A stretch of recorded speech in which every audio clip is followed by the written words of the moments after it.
Today is Chodesh Adar. Mishenachnas Adar marbim b'simcha. Minchas Osher Kloli HaMitzvahs. There's a very unique siman about simcha. How, when, and are Jews happy? Ha'im, matai, ve'ech, anachnu smechim. I don't recall the exact number, but I think I brought 15 different gedorim of simcha. How do we rejoice? In many ways. Simchas Yom Tov is all about achilas bosa v'shtiyas yayin. But ein simcha leva bosa v'yayin. Purim, chai v'nish levesumei, and that is Simchas Purim. Simchas Beis HaSha'eva, the Rambam writes, that was the greatest simcha of the entire year. Ein achila v'shtiya ba'azora. Totally different. Dancing. And tricks. Pa'alulim. That is Simchas Beis HaSheva. Simchas Chosam V'Kala. Two different topics. L'sameach Chosam V'Kala is similar to Simchas Beis HaSheva. Sudas Chosam V'Kala is similar to Simchas Yom Tov. Simchas HaTorah. How do we rejoice with Torah? Learn. Learn, and you will experience the greatest simcha one could experience. Many different manifestations and expressions of simcha. But the bottom line, a Jew always needs to be happy.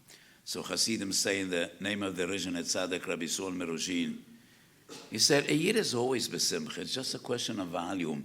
Marbim, mematim. So, there are more, less. But you always need to be besimcha. It's just a rak shelah shel rama. It's just a question of volume. How much simcha? How could we not be besimcha? Even in the most difficult of times, we are a Kodesh Baruch Hu's chosen people, and out of the billions walking this earth, ki atem hama'at mekol ha'amim, we are a small people. We were never meant to be a people of many.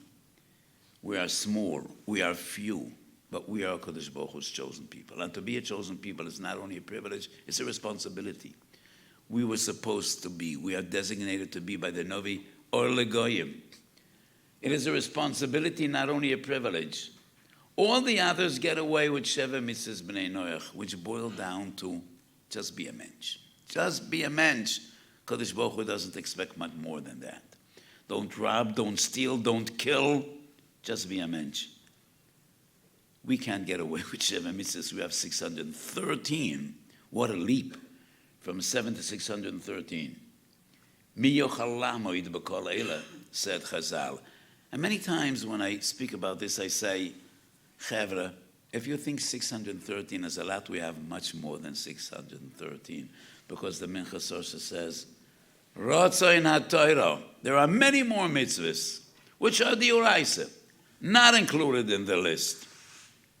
Because Taryag mitzvahs is only tzivuyim, commands. But there are many more mitzvahs that we learn from Torah Hashem, which are not included in the list. And we're happy. We're happy because we are Kodesh Baruch Hu's family. We are Bonim L'Mokim. Mishenechnes Adar marbim b'simcha, and in that siman, in Minchas Osher Kloli HaMitzvahs, I try to define, so how does this simcha manifest itself? We don't find. Purim, clearly defined. The Rambam writes, you need to eat basar Purim. And that's a chiddush that we do not find in the Gemara clearly. The Rambam is based on a few stories that we do find in the Gemara. Amirom sent meat. If there's no mitzvah to eat meat, why did they send meat from Mishloach Monos? Marben besimcha. And sometimes simcha is not clearly defined. We are happy because Chodesh Adar was an amazing Chodesh. V'nahafoich hu.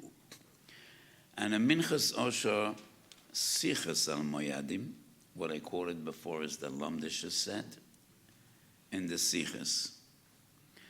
I wrote what is unique about Purim is v'nahafoich hu. Everything that seemed to be a terrible gzeira at the end of the day, those very same events proved to be part of Yeshua's Hashem. Haman was so happy that the Goyder fell on Chodesh Adar.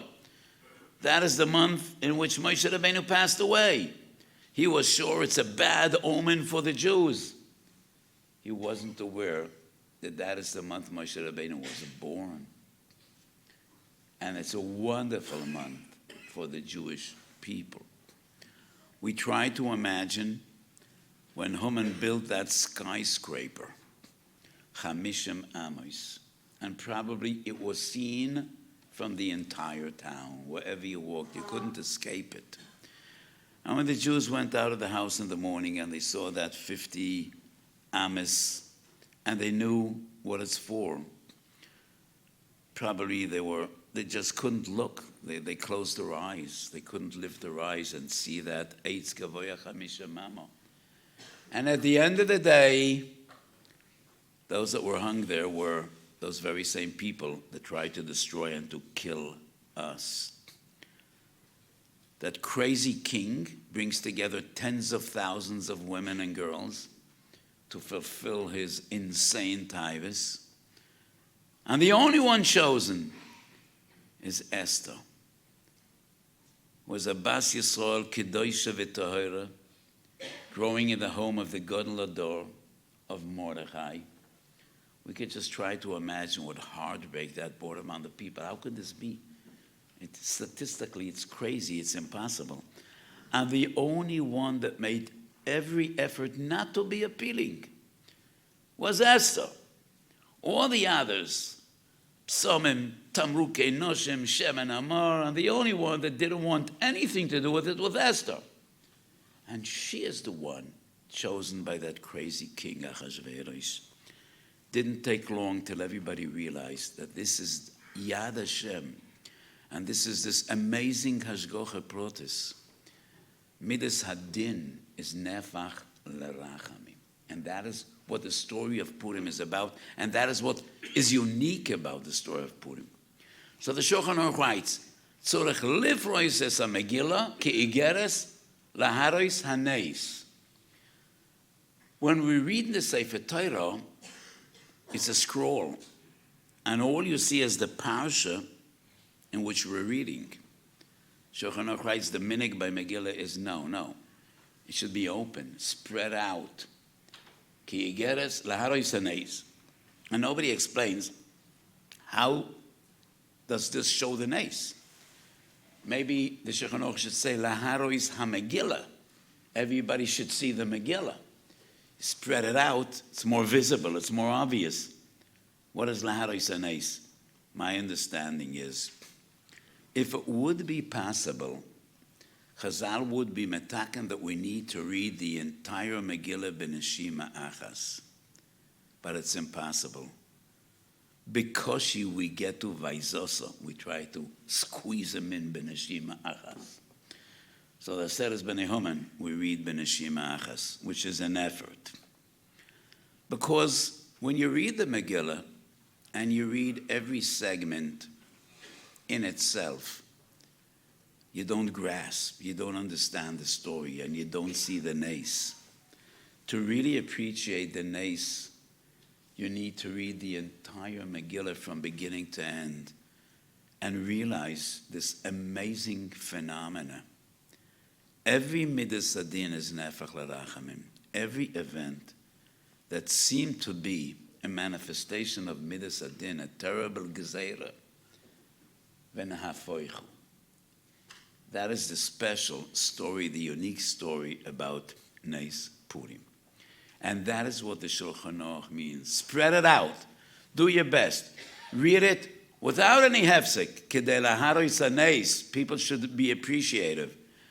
Because Purim is the only Nes we remember that was totally in the realm of natural phenomena. Sholosh Regalim were supernatural events that had no explanation at all a natural phenomena. Seres Hamakas, Kriyas Yamsef, Mamed Har Sinai. The world has never seen and never will see miracles like those. Even Hanukkah There was the Pach HaShemen, which was L'mala Mederech HaTeva, above and beyond the realm of nature. Purim, everything was natural. But you need to be blind not to realize everything was miraculous. And those are the Nisim HaNistorim Shehem Yesoid Kol HaTorah Kulo, as the Ramban writes in the end of Parshas Boi. And that is why the Nes of Purim is so important as a message for the later generations, as a message of our time. So nobody knows where this war is going. It's not over yet, even though there is somewhat of a ceasefire. Nobody knows. But these past 15 months were profound. On one hand, profoundly tragic, profoundly sad. We have lost thousands of young people. On Simchas Torah and sin Simchas Torah, thousands of young soldiers, many of them B'nai Torah and Talmidei Chachomim, all of them precious Yiddish neshamas, each and every one of them. So many broken families that will never be the same. Thousands upon thousands of badly injured soldiers, and I know so many of them and so many of the families, and they still are hostages. So these 15 months were profoundly tragic and sad, Hashem Yerachem, also profoundly uplifting. And we saw Nisim. You have to be blind not to see the Nisim, just like in the days of Purim. I said many times in the past few months how wonderful it would be if there would be breaking news in all the news outlets. Unbelievable. All the waters in Gaza and Lebanon suddenly turned red, and nobody could explain what happened. And all the waters became blood. And that would be a far greater item than the walkie-talkies and the beepers. This everybody would talk about it. And the world would still be reeling. And a week later, breaking news once again. 1 billion frogs sprang out of every little ditch, every little pond in Gaza and in Lebanon. They overran the country, disrupting everything, communications, transportation, everything is disrupted. And not one frog crossed the Lebanese border and the border of Gaza. Not one frog. It didn't happen. And it probably won't happen. Because the Chodesh Baruch Hu said in his Torah, in later generations, we are not zeicha to see Seres HaMakos. Won't happen. But you need to open your eyes and your mind and your heart to see Chazdei Shemayim and to see the miracles that we have been seeing. The natural miracles. 15 months of war. I'm not a military man, but I'm also not a battler. And I usually know what I'm talking about. This is information I don't like to speak about in public, but about 2.5 years ago in my house, we came together, a group of commanders and people from the Rabbanut HaTzva'it, and we're discussing halachic shaylos about temporary burial. And they said, we know that the Hezbollah has more than 200,000 rockets and drones, and if a war will break out in the north, we could expect a horrendous number of casualties every day. I can't say a number because this is confidential, but a horrendous number. And they said, we cannot process that number of casualties. We will need to do mass burial. And we discussed various shaylos. It has happened. And tens of thousands of rockets hit Israel and hit the north. And the number of casualties was so amazingly low, defying any expectation and any assessment of what would happen. And the same regarding casualties in war. Urban warfare is the most horrible type of war. And I read an article about a great military strategist, and he read the number of casualties we experienced is about 1/6 of any other place in the world which we are familiar with urban warfare. Those are miracles. HaKadosh Baruch Hu has been watching over us. We are Jews, so to us, everyone is one too many. Everyone is one too many. Every broken family, and every fallen soldier, and every civilian that is killed by terror attacks, and we are under a wave of terror, each one is one too many. In our Torah, we believe in v'chai bohem, v'lo sheyamus behem. But these are miracles, and as Chodesh Baruch Hu is watching over us. Shomi Yisrael hinay lo yonum v'lo yishon. So on one hand, this was a profoundly sad and tragic year, also uplifting. And we see, hinay lo yonum v'lo yishon shomi Yisrael, HaKadosh Baruch Hu is watching over his people, over his precious and beloved children. And as we come into Chodesh Adar, this Vasemes says that every year in Chodesh Adar, there is a hisoidus of this gula v'nafochu asher yishlut v'yehudim heimu b'seineim. And it is a special time in which we could once again experience v'nahafochu asher yishlut v'yehudim heimu b'seineim. So we need to daven to HaKadosh Baruch Hu, want to hope and to pray that we will see Nisim and Aflois. So the Ramo writes, if you forgot Yalav Yavoy, you forgot Alanissim. And we don't bench again. If we forget Alanissim, we don't daven again. But one should say, Hu Rachamon, Hu Yasa Lano Nissim V'Neflois Keshem Shosiso LaAvoseinu B'Yom HaMehemu B'Zman Hazeh. B'Yom HaMehemu B'Zman Hazeh we saw Nissim. No, we didn't see Dam Tzvardeya Kinim. We didn't see Borad and Choshech, but we saw Nisim. What we witnessed is Midas Adin, that is Nefach L'Rachamim. What we witnessed is Chazdei Shamayim, B'derech HaTeva. And let us end today's shir with this very same tefillah. Hu Rachamon, Hu Yasalonu, Nisim Neflois Keshem Shosiso L'Avoseinu, B'Yom HaMehem, U'B'Zman Hazeh. We should be zeicher to see miracles, and we should be zeicher b'kora b'yameinu. Today we spoke about Binyan Beis Hamikdash. We should be zeicher b'kora b'yameinu. Maheri yabona Beis Hamikdash u'v'nei Yerushalayim ira kodesh b'mahero v'yameinu. V'sham navatcha b'yira ki yamei olam u'cheshonim kadmoini yois b'bias Moshiach tzedkeinu b'mahero v'yameinu. Amen.